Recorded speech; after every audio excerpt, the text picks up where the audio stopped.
Another thing that I'm with all the way is the UK Labor Party. Because the UK Labor Party, I didn't realise that the United Kingdom and the United States were actually the same country.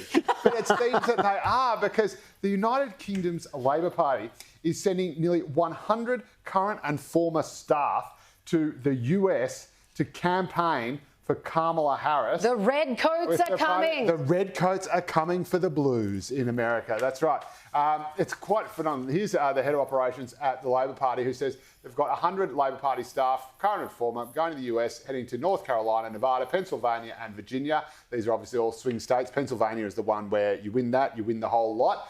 And they're going to be taking the fight to Donald Trump on housing and saying how much housing they're going to be. In the meantime, we've got a slightly different approach taken by Elon Musk, who is simply going to offer $1 million to, I believe, anyone who votes for Donald Trump. No. That's it?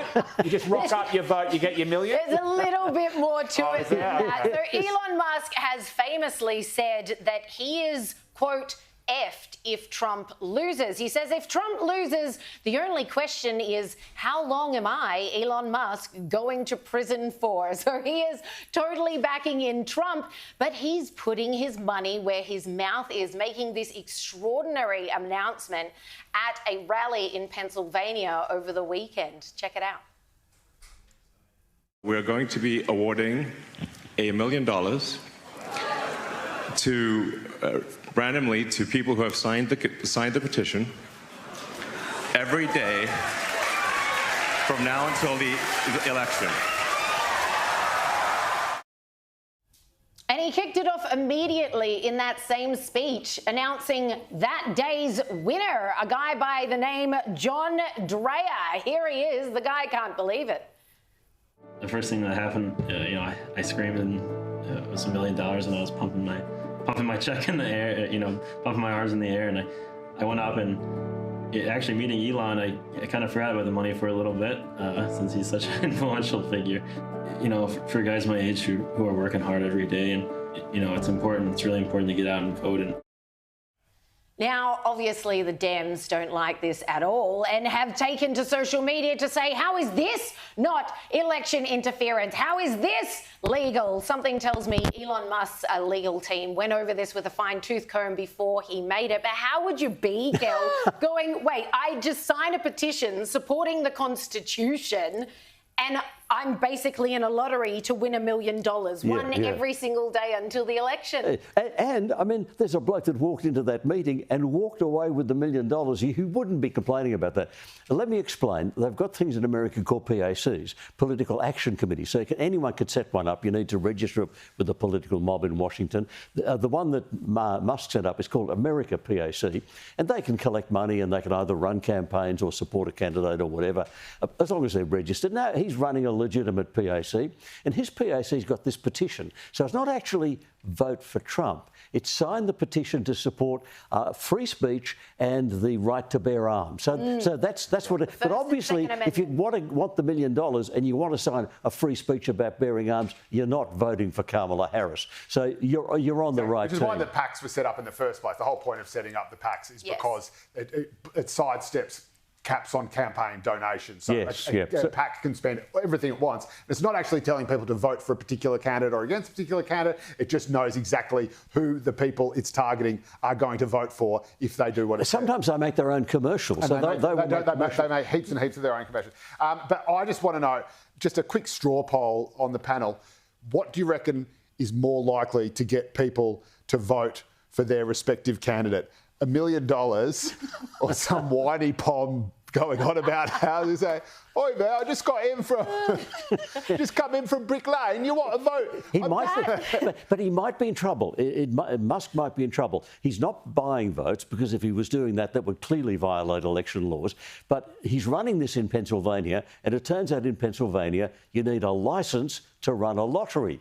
Now, if he's going to draw a name out each day of someone who signed a petition, that's a lottery. He doesn't have a licence for a lottery. Now, if the Dems can find a way to start charging him over that, he could be in trouble. That's right. In fact, it's the same laws here as well, and it used to always be, and you'll notice, and you won't be able to not notice it if you watch any TV anyway, but whenever anyone's giving something away or there's a chance to win something on a TV show, like Studio 10, we used to do it all the time. And if we would have to say, it's a giveaway, we're just going to decide. The minute there was a hint that this would be something randomly selected, a la a lottery, suddenly you just ram into a whole bunch of regulation and red tape you can't get away. That's right. So you can just say, I'm going to give you $1 million because I feel like it, or because you said in 25 words or less why if it's I should give you $1 million. you can get away. Yes, if it's a competition, that's absolutely fine, and commercial radio stations do it all the time. The minute it's, we've got 2 different names and we're just going to close our eyes and pick one, suddenly you hit a whole bunch. It had to be. You had to do something to earn the money, which is why Groucho Marx famously, if he wanted to give away money, would say, "Who's buried in Grant's tomb?"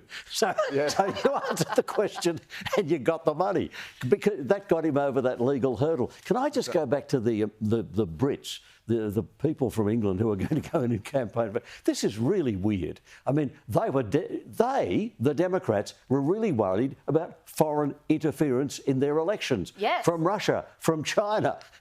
How is this not foreign interference? What are you talking about foreign interference, Gov? I live just next door. I'm from Baltimore. Don't you know? I think perhaps the most entertaining part of this bizarre move is the notion that Americans in swing states are going to listen to some elitist toffs from Britain as to what they should do about the housing crisis and who they should vote for. I don't know, but I seem to remember America fought a pretty big war to make the Brits piss it should be the French coming over to help them. Bonjour, I am from Could it be the start of a global... Now they're shipping them in, saying, but it's actually not uncommon at all. So, like Australian volunteers and people from the Labor Party stuff will go over and volunteer in droves. They did it with Obama, and they do it as a training exercise. We don't normally advertise it though. No, that is the Labor Party. This is their head of operations. That is the weird. Yeah, I would be looking for another head of operations.